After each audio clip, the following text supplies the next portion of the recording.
quand on dit la RDC, c'est la gâchette et tout ça, c'est très bien, mais il faut maintenant, en pratique, dire ça veut dire quoi exactement? Concrètement, aujourd'hui, nous qui participons dans les forats, hein, on va à Dubaï, on va au Japon, on va partout, lorsqu'on parle de la RDC, ce n'est pas cette vision pessimiste qu'on entend ici. On dit, vous êtes l'espoir, mais avec des textes, des chiffres, des prévisions, dans 20 ans, dans 5 ans, tout est précis. Et alors on dit, voilà, vous qui êtes en train de déranger la RDC, il faut arrêter. Vous vous souvenez très bien qu'il y a encore 3, 4, 5 ans, qui pouvait attaquer les Rwandais? Qui pouvait dire que les Rwandais fait mal? Personne. Au jour d'aujourd'hui, au niveau de l'ONU, ça tombe tous les jours. Les résolutions contre les Rwandais tombent tous les jours. Les rapports contre les Rwandais la population RD congolaise estime que le Rwanda n'est toujours pas véritablement inquiété par rapport au niveau de mal commis chez nous, par exemple. Non, je comprends la douleur et les besoins de la rapidité, mais la communauté internationale ne fonctionne pas comme ça. C'est-à-dire que ce n'est pas par rapport à notre agenda qu'elle va fonctionner. Elle fonctionne en regard de certaines choses, de certains mouvement politique. Mais si nous sommes forts, nous pouvons aussi le faire fléchir et le faire activer. Bien entendu, mais regardez, hier encore, je suivais le président Idriss Déby du Tchad, à propos des forces de l'ONU qui sont réclamées par les présidents français pour la République centrafricaine. Qu'est-ce qu'on dit? Il faut une résolution, mais l'Afrique n'était pas tout à fait d'accord parce qu'elle voulait gérer elle-même ces opérations-là. Mais la France a insisté pour que l'ONU absolument intervienne. Alors on dit quoi? Bon, ça va, la résolution est là, mais attention avec ces types de résolutions, il faut attendre au moins 6 mois avec que ce soit pratique. Les temps de la communauté internationale n'est pas les temps de la RDC. Les temps d'un pays n'est pas les temps d'une province. Les temps d'une province n'est pas les temps d'un territoire, ainsi de suite et tout ça. C'est-à-dire qu'on n'est pas seul à décider en disant on a décidé comme ça, donc les Rwandais doivent faire ça. Non. Il y a des interventions, il y a un comportement diplomatique à adopter au niveau international, il y a à prêter les flancs pour quelque chose, à récupérer par ailleurs. C'est très complexe. C'est comme si on était sur les jeux d'échecs. C'est les meilleurs jeux qui existent aujourd'hui en termes de jeux de société. Et quand on n'a pas compris ça, on croit qu'il suffit de pouvoir dire oui, sortez de chez nous et ça suffit. Donc on n'a encore rien compris en ce qui concerne les matières internationales. On est encore très loin. En fait, on est à la périphérie, on critique, c'est très bien. Moi, j'estime que toute personne a le droit de critiquer. Toute personne qui produit de l'intelligence, ce qu'on appelle communément l'intellectuel, hein, c'est celui qui produit de l'intelligence, pas celui qui a seulement appris. Bon. J'ai essayé de suivre M. Bond plusieurs fois à la télévision. Je pense que M. Bond fait partie des gens qui produisent de l'intelligence, à la différence des gens qui, eux, répètent ce qu'on leur a dit, tout simplement. Mais je suis plutôt pour les gens qui produisent des intelligences, qui font des synthèses et qui produisent eux-mêmes des textes en disant non, tel a dit ça, tel a dit ça. Moi, j'ai vu ça. Par conséquent, je peux essayer, c'est ça la formulation de l'essai, de pouvoir penser que ce serait peut-être mieux comme ça. Mais si maintenant on fait les perroquets de manière répétitive, oui c'est comme ça ici, on a vu ça par conséquent, non, là on n'amène rien au débat. J'ai envie des vraies propositions structurées en disant en termes de sécurité par rapport à la configuration internationale aujourd'hui, si la RDC faisait ça, en sous-pesant ce qu'on propose, partant du principe qu'effectivement on a la maîtrise de tous les paramètres qu'on est en train de proposer pour trouver la solution à la sécurité. Aujourd'hui on a compris que trouver la solution à la sécurité passe obligatoirement par une gestion saine au plan interne, mais en même temps, une coopération régionale dans les cadres d'intégration économique. Et c'est utile. Voilà, Maître Bondo, vous avez compris que non, à travers l'Afrique et à travers les autres continents, tout le monde sait que c'est nous qui devons faire en sorte que le leadership nous revienne pour booster l'Afrique. Oui. Mais avez-vous l'impression que les autorités RD congolaises aujourd'hui sont prêtes à pouvoir bien conduire la RDC et ainsi booster l'Afrique en question? Vous, apparemment, vous n'êtes pas d'accord avec. Je sais que le tableau tel qu'il vient d'être peint projette un avenir radieux, non seulement pour la RDC, mais également pour toute la région ou la sous-région d'Afrique centrale et orientale. Parlant singulièrement de Comessa. Mais ce que je dis à Guillaume, c'est que dans toute cette perspective, les dirigeants de notre pays doivent avant tout être à l'écoute de notre peuple. Nous avons certains voisins qui croient que c'est en cette période où nous sommes attaqués de part et d'autre qu'eux peuvent nous pomper nos richesses sans contrepartie. Là, il faut, dans vos négociations, monsieur le diplomate,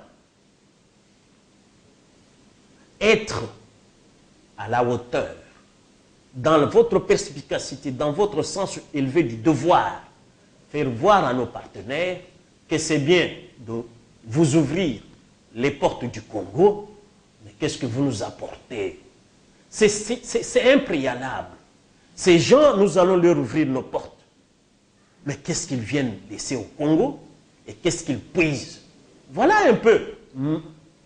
C'est en quelque sorte un souci légitime du peuple congolais. Nous ne refusons pas que aucun État aujourd'hui ne peut vivre en autarcie. Toutes les portes doivent être ouvertes, mais sécurisées. Sécurisées. Donc alors, la surveillance, c'est eux qui sont le gouvernement, qui doivent surveiller et nos peuples, et notre peuple, et nos richesses.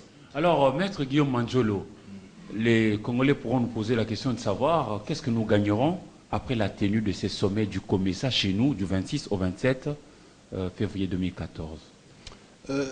Il faut rappeler un élément rapidement, puisque au début, je pense que M. Bondo a parlé du prestige.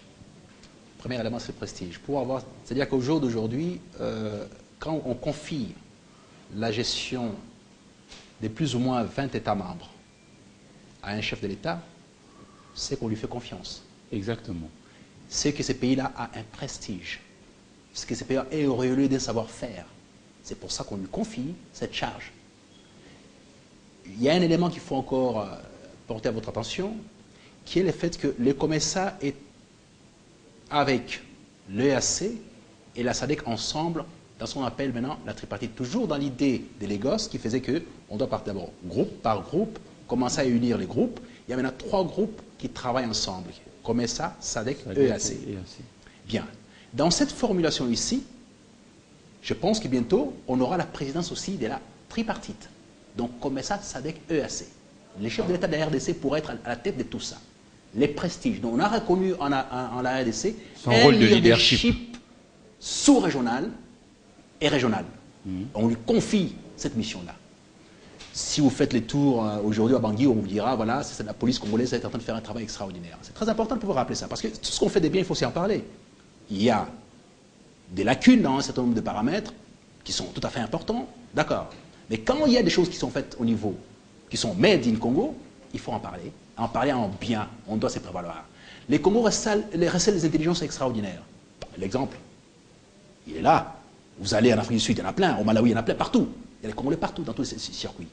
Mais tout le monde craint le Congolais au sens du cerveau. Maintenant, on a un besoin de l'organisation interne, plus structurée, avec une discipline, un comportement nouveau. C'est utile. Mais pour revenir à la question posée sur qu'est-ce qu'on bénéficie. Au jour d'aujourd'hui, si vous amenez vos marchandises de la Chine, qui doivent passer par l'océan Indien pour entrer en RDC, ça passe par Dar es Salaam ou Mombasa, n'est-ce pas? Oui. Ces marchandises sont prises en charge par la DGDA à partir de Dar es Salaam ou Mombasa, directement. Vous ne pouvez pas tricher avec ça. Vous ne pouvez pas venir passant par le Rwanda, la Tanzanie, et puis arriver par la suite en RDC comme si c'était déjà le produit des douaniers. Non. La douane RDC enregistre à partir de Dar es Salaam ou à partir de Mombasa. Ça, c'est le COMESA. Ça, c'est le COMESA. Au jour d'aujourd'hui, nous sommes partis à la banque de la ZEP, donc avec un certain nombre de possibilités en termes d'investissement au niveau de la RDC, parce que qu'est-ce qui va se passer? Un entrepreneur kenyan a besoin de produire du jus d'orange. Si la zone libre-échange est formalisée, il verra les coûts en termes de matières premières, en termes potentiels humains, entre la RDC et les Kenyans, qu'est-ce qui sera plus intéressant? Si la RDC est plus intéressante, parce qu'il n'aura pas de taxes spéciales à pouvoir payer, il va s'installer en RDC. La RDC lui permet quoi? D'exporter vers le nord, vers le sud, vers l'est, vers l'ouest, plus facilement que s'il était au Kenya. La RDC est censée être le hub africain. C'est-à-dire que si on construit des grands aéroports, il fut un temps au niveau de l'Équateur, M. Bono doit avoir de l'expertise là-dessus, parce qu'apparemment il a plus d'informations que moi sur la RDC, où les avions qui partaient de l'Europe devaient s'arrêter en RDC pour prendre les pleins de carburant pour continuer vers le sud. Parce que tout simplement, on charge au grand maximum pour prendre plus de charges, mais on doit prendre un peu moins de carburant, mais on doit s'arrêter en RDC. Et ça sera pareil. Nous sommes appelés à nous sommes la locomotive. La locomotive n'a pas peur. C'est-à-dire avoir cette frayeur en disant, oui, mais on ne peut pas faire ceci. Mais nous sommes la locomotive. C'est nous qui devons perforer. On a nos problèmes, bien entendu, mais tout le monde nous attend. Qui a le potentiel de 100 000 mégawatts sur son territoire? Personne d'autre que la RDC. Qui gère les bassins du Congo aujourd'hui, globalement, et tout ça, la cuvette, avec la forêt vierge? C'est la RDC. Qui a quasiment tous les tableaux de Mendeleïev, les tableaux périodiques en termes de minerais? C'est la RDC. Oui. La population la plus jeune, c'est la RDC. Quand on va au sud, en termes du VIH-Sida par exemple, la prévalence, la RDC est à l'étau le plus faible. C'est-à-dire que la RDC, non seulement la population augmente, nous sommes censés arriver à peu près en 2020 autour de 100 millions, autour de 2020. Ce qui est important, les pays, on a encore besoin de plus de personnes. Donc on a un potentiel avec le potentiel humain qui est très très jeune, qui est nécessaire et qui n'a comme vocation que être les leaders de l'Afrique. On ne peut pas être derrière quelqu'un d'autre. Et pour cela, il faut prendre des risques. Et ce n'est pas des risques très compliqués, ce sont des risques mesurés, parce qu'on passe par étapes.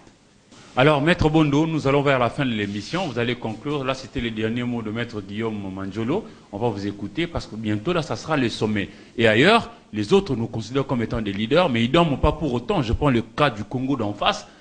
Nous avons une mission pour l'Afrique.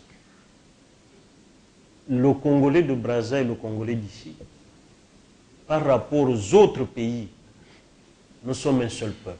Exactement. C'est pour cela que je dis,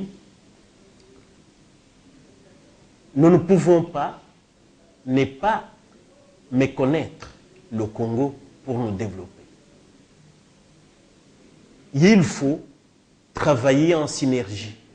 D'abord avec le Congo ici, parce que nous avons presque les mêmes traditions. Et puis, les autres voisins sont, par solidarité, devraient travailler avec nous.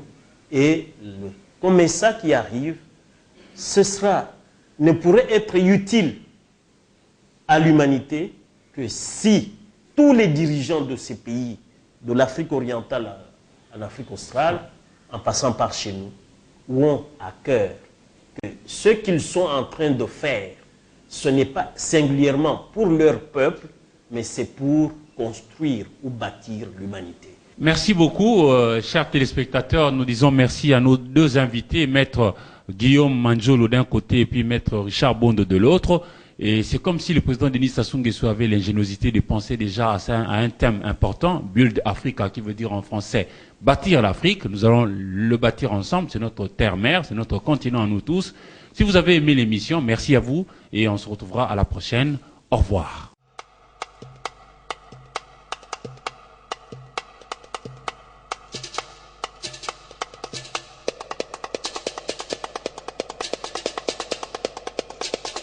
Thank